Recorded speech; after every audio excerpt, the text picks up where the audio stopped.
and welcome back to my channel. If you're new here, my name's Maria and today's video is going to be an unhaul. So if you're anything like me, you'll definitely be the type of person who is sucked in by a good deal or quite impulsive when it comes to your book purchases, and sometimes that does mean that I end up with a lot of books that I'm not interested in anymore or that I've read and just weren't, kind of 4 or 5 star for me. So I've got a little pile here of books that I think I'm going to pass on because either I know I won't reread them, I've got duplicates of special editions, or when I did read them I just didn't really enjoy them that much. So yeah, I'm just going to go through these today and give you some context in terms of why I didn't enjoy them or why I'm passing them on. But yeah, let's just get into the video. So this first one is A Botanical Daughter by Noah Medlock, and you will have seen this in one of my wrap-ups. I believe it was for May. Potentially. It could have been April actually, but yeah, I basically read this as part of a buddy read with some people on Instagram, and essentially there was nothing wrong with this book. It was a decent book. It was supposed to be a horror. I would say it's on the lighter side of horror, but basically it's this guy who is in the Horticultural Society. He comes by this plant which is basically a fungus, but it seems to have some sort of intelligent life, and he decides to basically implant that life into a human body, and the story kind of goes from there. So I thought it was good. I thought it was quite funny. The writing was pretty good as well. It's quite a short read, so again, if that's your type of thing, you'll probably enjoy it. But for me, it's not one that I'm going to reread. It was around a 3 to 3.5. It's not something that I feel like I need to keep in my collection, so I'm going to pass it on so that hopefully someone else can make benefit of it, or if someone else loved it and wants a physical copy, they'll be getting this one quite cheaply. So yeah, I'm going to pass up on this one. The next book I'm going to unhaul is not because I didn't enjoy it. I actually really enjoyed this one. So it's The Final Empire by Brandon Sanderson. And the reason I'm getting rid of this one is because most of the books that I've read by him, I've read via audio. And I do also have the Kindle version of this as well. And basically, Brandon Sanderson has a million books and I'm just not sure if I'm going to be collecting them all. So again, this is just a case of I don't feel like I need this in my physical collection. It's one that I can always read via the audiobook and also via the Kindle version that I have as well. So it's one that I can get, it's not a special edition or anything. If I really wanted it, I could get it again. So again, I just want to pass this on to hopefully someone who can enjoy it and be getting it at a good price, make it accessible, or worst case, if I can't sell it, I will be donating it to a library. But yeah, I just think I've only got this one in the series. I don't feel like I'm going to want to buy the physical copies for all of his series. So yeah, just going to pass up on this one. These next two I'm going to group together because basically these were victims of seeing a good deal and just taking it at the time because it was quite an impulsive purchase. And the first one is People of Abandoned Character by Claire Whitfield. Now this one sounds pretty good. It's basically about a couple who they're married and they're very happy initially, but when they come back from their honeymoon, the husband begins to become violent, comes back with blood and stuff on his clothes and on his hands. And I think it's kind of a Jack the Ripper retelling or reimagining or something like that. So it did really intrigue me, but I've had this on my shelves for around 3 years, maybe even more than that, and I've never been intrigued to pick it up. I've never wanted to pick it up instead of anything else. So yeah, I just think this one's probably going to be better for someone who's going to want to read it, maybe someone who preferred a bit more historical fiction. And yeah, I just think because I haven't picked it up so far, it's probably not one I'm going to be reaching for. Same with this one. It was a bit of an impulse buy. It's Mansfield Park Murder by Lynn Shepherd. Now this one is, I believe, kind of a reimagining of Mansfield's Park by, I believe that's Jane Austen.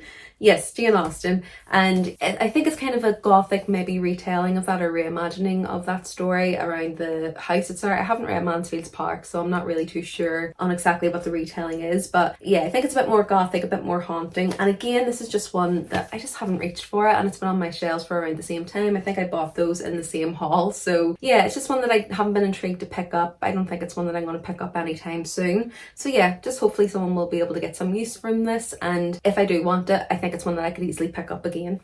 The next one I'm going to be letting go of is Bunny by Mona Awad. And now again, this isn't because I didn't enjoy this one. I actually rated this one 4 stars and I thought it was a really good read. It's a bit of a fever dream. It's about this girl who goes to college and she becomes part of this kind of secret society. They call each other Bunny, but there's a lot of kind of magical realism within there. You're kind of wondering, is this real? Is this a hallucination? Is any of this actually happening? So it's a bit of a fever dream reading this one, but I did really enjoy it. I really loved the writing, but the reason I'm kind of letting this one go is because I don't think it's one that I would ever reread. I think once you've read it to the end, it's not one that you're going to pick up and try and read again. So yeah, I just think hopefully again someone will be able to get use of this and read it. So just passing it on, because I didn't actually read this version. I did listen to it via the audio, so this is brand new and I just want to pass it on to someone else who will be able to get some use from it.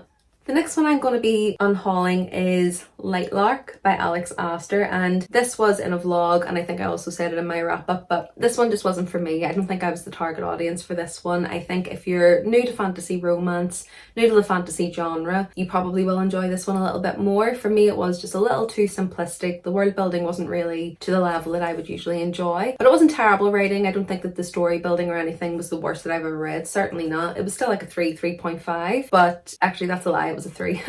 But no, I still really enjoyed it. I still thought it was entertaining enough, but it's not one that I'm going to continue the series, and I'm just not really intrigued in ever rereading it again. So again, just want to pass this along so that someone gets some use from it, and it's just taking up space on my shelves that I could free up for something else that I love.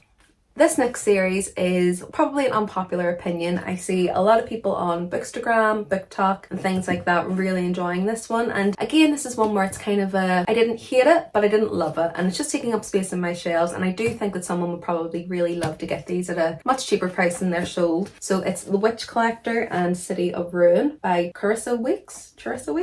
Not really sure how to pronounce her first name, but yeah, this one I did like it. There was a lot of elements that I enjoyed. So the writing was pretty good, the story was okay. I just thought this first one fell really flat for me. I didn't connect with the characters at all. I didn't really connect with the story. By the end of it, I was kind of confused as to why I was getting so much hype, but just thought it wasn't really for me. And then when I read the second one, so City of Ruin, I enjoyed it a lot more. I thought the character development was much better in this one, but it still wasn't one that I kind of think about all the time. In fact, I forgot most of the characters' names. I've forgotten a lot of the plot that was in this one. It's just not a memorable one for me. It's not going to be a favourite series. So again, I just think someone else would probably be really happy to have these on their shelves. So better to free up space on mine and give them to someone who's going to love them.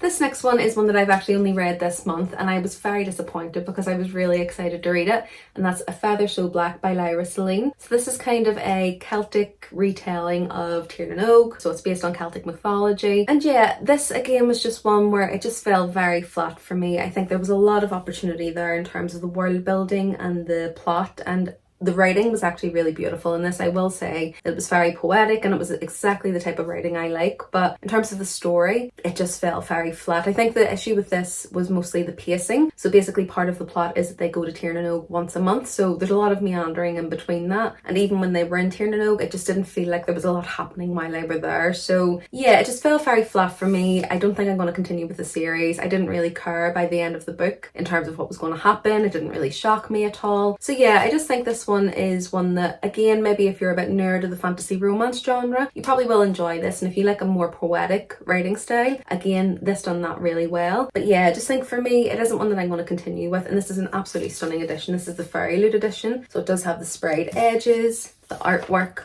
on the end papers, and the naked hardcover is also absolutely stunning. I'm kind of looking at it now going, should I just keep it even though I didn't enjoy it? But I honestly just think someone else would be so happy to probably have this on their shelves, and if they've read it and loved it, you know, it's a much better use of the book. So yeah, I'm going to give this one up. It's not one that I think I'm going to read again. It's not one that I'm going to continue the series, so not one that I should be keeping on my shelves. This next one is a favourite author of mine, but this is a duplicate. So basically I managed to get my hands on the Fairy Loot edition of this, so it just kind of completed the collection that I have of the Ella V. Blake books, so I have special editions of all of those. This is just a standard edition, so that's the reason that I'm not going to be keeping this one. These last two books are a similar case. So The Prisoner's Throne, I haven't read this yet, but I did recently haul the Fairy Loot edition, so if I'm going to keep any edition, it's going to be that one. So this is the Waterstones exclusive. The only difference is kind of the colourway of the dust jacket. The original one was white and this one's black, so yeah, just no point in keeping two. Even if I love it, I do have the Fairy Loot edition, so I'll be keeping that edition instead. And then this last one is exactly the same, so Ruthless Vows by Rebecca Ross. I managed to get my hands on the Fairy Loot edition, which matches my first book, so Divine Rivals. It's also the Fairy Loot edition, and they're absolutely stunning. So again, this is one of my favourite series. I think overall the series is like 4 to 4.5 stars. Really love the writing, really love the plot, really love the storytelling. This is probably more for anyone who likes a bit of historical fiction, but there is a bit of fantasy elements in there as well. So yeah, I just think there's no point in keeping two copies of this one. I have the pretty editions to keep on my shelves. I do have the audiobook for these, so if I want to reread it, that's probably the way I would do it. So yeah, happy to pass this along to someone for a much cheaper price than the retail price so that they can enjoy it as well. There are a few other books that I'm kind of iffy about giving up, so I'm not too sure whether I'm going to read them or whether I'm going to enjoy them. I do have the whole Shatter Me series by Tahira Mafi, and initially I was intrigued by this one. I believe it's a dystopian story, so it's a bit of a fantasy but dystopian of our world. But after reading This Woven Kingdom, I'm just not too sure if her writing is for me. I really like the poetic prose, but I've heard really mixed reviews on this one, so I think I'll probably give this first book a try, and if I don't enjoy it then I'll maybe just unhaul the series. This one may get me kicked out of BookTube, but Magnolia Parks, I read this first one and it just wasn't for me. I really hated all of the characters. I thought the plot was okay. You know, if you like Gossip Girl or Made in Chelsea, you'll probably enjoy this type of story, but I just really didn't like any of the characters, so the reading experience wasn't great for me. But I think with this one, I am going to give Daisy Hates a try, because I've heard that a lot of people enjoy the books as they go on. I've heard you're either a Magnolia girl or you're a Daisy Hates girl, so I think I'll give Daisy Hates a go. I'll read it, and if I don't enjoy the second book, then I do have this whole series in these beautiful covers, because when I seen the covers I was instantly sold. I wanted to get them. But yeah, so far I haven't really loved this, so we'll see how Daisy Hates goes, and if I don't enjoy that one then I may be unhauling that series as well. But that's everything. So those are all the books that I'm unhauling. Let me know if you've read any of those that I said I hadn't read,